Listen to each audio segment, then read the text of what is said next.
Hello and a very good evening from Look North. Around 200 Bradford City fans gathered ahead of today's game at Valley Parade to demand the current owner of the club sell up. They're frustrated about the lack of progress towards promotion and a run of poor results on the field. Tom Ingle has more. Football's passions are usually confined to the stands. At Valley Parade this afternoon, they spilled outside. These supporters gathered before today's game, demanding wholesale change on and off the pitch. Stefan Rupp has been in charge of the club for 8 years, nearly 9. The club, when he purchased it, was in playoff positions and championship for championship football, and now we are languishing in League 2 in 17th position. All talk, no action. Words are cheap. We want action for this club. I love this club, love it with all my heart, and I will be here every time we need to protest. He's in Germany, the owner's in Germany. He never comes to the games. The only game he's come to, we lose 5-1 at home. Earlier this week, Stefan Rupp posted an open letter to fans on the club's website, admitting this season has not been good enough. There is not one single person connected to this club, including myself, who feels differently. He admitted, I accept criticism that has come in my direction, and that is very much my responsibility. I am determined not to let people down. Not every fan arriving today agreed with the protest. The owner obviously is trying his best to finance the club in whatever aspect he can do. So do you agree with the protest? I'm not really concerned about the protest. I'm here to support my team and do what I can do. Some cheer for supporters today. Bradford beat Tranmere, climbing the League 2 table. Welcome, but unlikely to silence calls for change. Tom Ingle, BBC Look North, Bradford. Next tonight, families in rural parts of North Yorkshire have told us they're concerned about possible changes to school bus services. The council spends around £42 million a year on school transport and could save around £3 million by making alterations, such as limiting free transport only to a child's nearest school.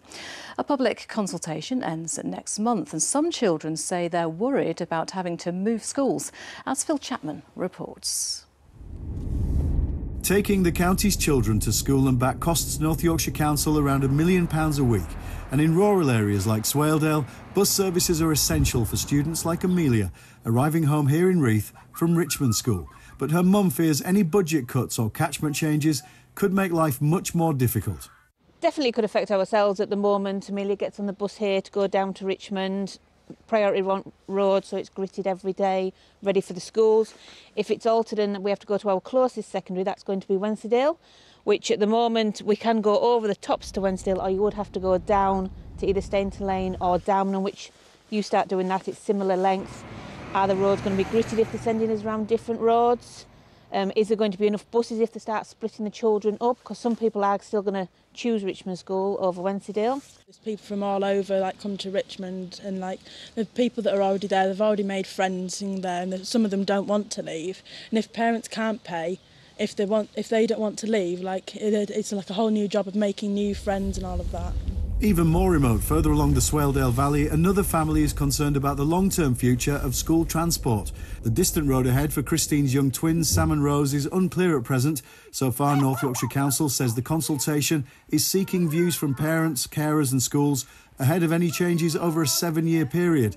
But eventually they'll be catching the 2 buses needed to get them home to Muka. If it's a case of it being the nearest school, our nearest school by road is actually Kirby Stephen, but it's 14 miles over a massive hill, often blocked in winter, and the detour around by gritted routes would be about 50 miles, so they'll just miss lots and lots of days of schooling. In a statement, North Yorkshire Council has said, our council, like many others, finds itself in a challenging financial climate.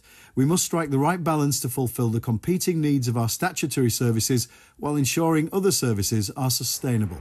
The authority is holding various face-to-face feedback sessions in schools and halls across the county throughout March, before the consultation deadline on April the 12th. Phil Chapman, BBC Look North, Swaledale.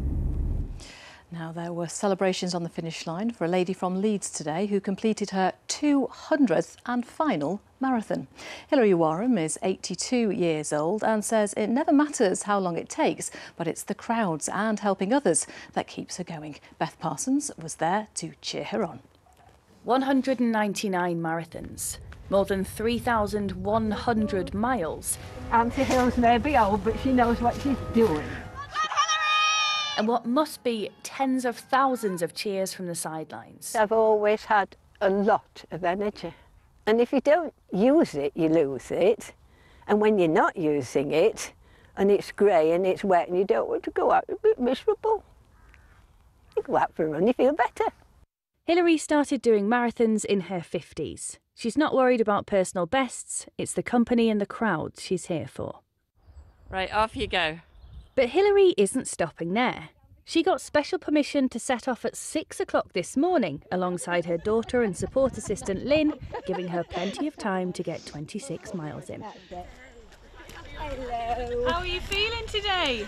I've one more lap to do and then I'll be feeling magic. Today, she took on her 200th marathon around Swinsty and Fewston reservoirs.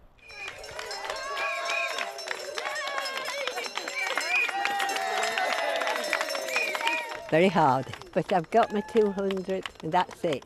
I'm not doing any more marathons. I'm going to go down to half marathons now. If I can be anywhere like her at 82, I'll be very, very pleased. It's just such a lovely day for her and I've thoroughly enjoyed it and I never knew she had so much support. 200 marathons officially complete. Beth Parsons, BBC Look North, Fewston. Oh, isn't she incredible? Congratulations to Hilary there. Now we're onto the weather prospects. We've had a mixed bag of weather today. There was some sunshine in the forecast. Let's see how it's looking for the weekend ahead. Here's Keely. Hello there, good evening. After the unsettled weather that we've had of late, you'll be pleased to know for Saturday and Sunday there will be a good deal of dry weather about, just the odd isolated shower, but also some spells of sunshine. But low pressure is close by to the UK, it's just weaker than it has been and it will move a little bit further west. It will return for Monday though, bringing the risk of rain. So out there at the moment, we'll see any showers fading away, a dry and a fine night with clear spells and a cool night. Temperatures dropping low enough for a touch of frost down to around 2 or 3 degrees. So a chilly start to the day tomorrow, but a bright one with some sunshine. Cloud will bubble up, the odd isolated shower developing, but there will be further spells of sunshine and for most of us it will be a dry day. Temperatures a little higher than they should be for this time of year, 13 or 14 degrees and with a lighter breeze. A chilly start to the day on Easter Sunday, but again, apart from the odd isolated shower, it should be dry with some spells of sunshine, cooler and cloudier with the risk of rain on Monday. Well, at least it's not pouring down. That's it from us. Do have a lovely evening, whatever you have planned, and we'll be here with your late news and weather just after 10 o'clock. Goodbye.